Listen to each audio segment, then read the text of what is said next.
नमस्ते। कभी सोचा है कि अपने रोज के कामों मतलब अपनी डेली रूटीन के बारे में इंग्लिश में कैसे बताएं? आज हम इसी पर बात करने वाले हैं।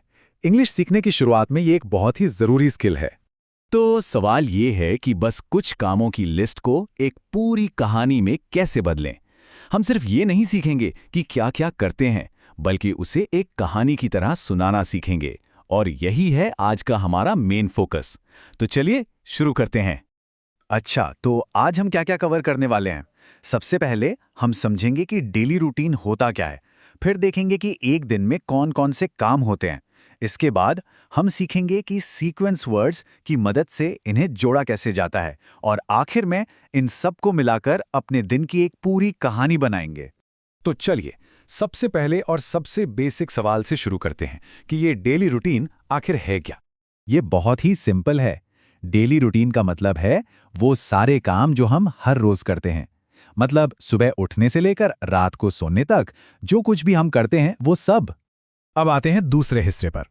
इसे ऐसे समझिए जैसे घर बनाने के लिए ईंटें चाहिए होती हैं, वैसे ही अपनी कहानी बनाने के लिए हमें चाहिए बिल्डिंग ब्लॉक्स। और ये ब्लॉक्स क्या हैं? हमारे दिन के छोटे छोटे काम। तो कहानी की शुरुआत कहाँ से होती है? सुबह उठने से। तो पहला वाक्य है I wake up in the morning. उठने के बाद बिल्कुल, आई ब्रश माई टीथ। फिर अगला स्टेप है आई वॉश माई फेस। देखिए धीरे धीरे एक रूटीन बन रहा है ना? इसके बाद फ्रेश होने के लिए आई टेक अ बाथ। और फिर तैयार होने का समय आई गेट ड्रेस्ड। घर से निकलने से पहले दिन का सबसे जरूरी मील आई ईट ब्रेकफास्ट। अब हम तैयार हैं अपने दिन के मेन काम के लिए।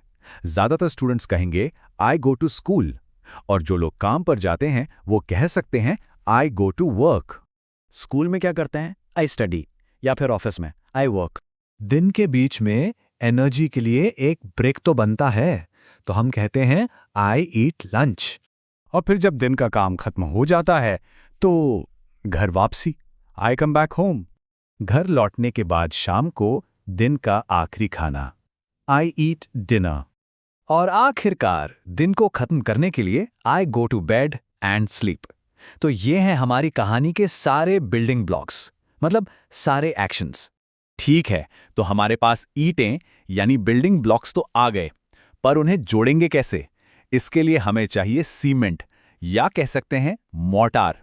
और इंग्लिश में ये काम करते हैं सीक्वेंस वर्ड्स। चलिए देखते हैं ये क्या कमाल करते हैं।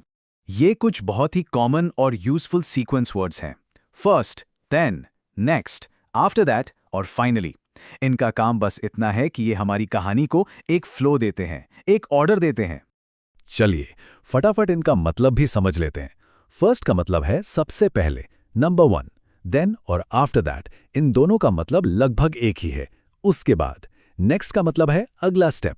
और फाइनली हम तब यूज करते हैं जब हम किसी चीज के अंत में पहुंचते हैं, मतलब आखिर में। सिंपल है ना? तो अब आता है सबसे मजेदार हिस्सा।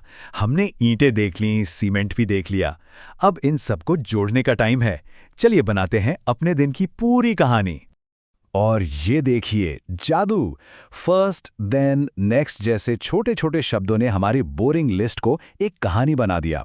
जैसे first I wake up in the morning, then I brush my teeth, after that I wash my face. देखा कहानी कैसे आगे बढ़ रही है?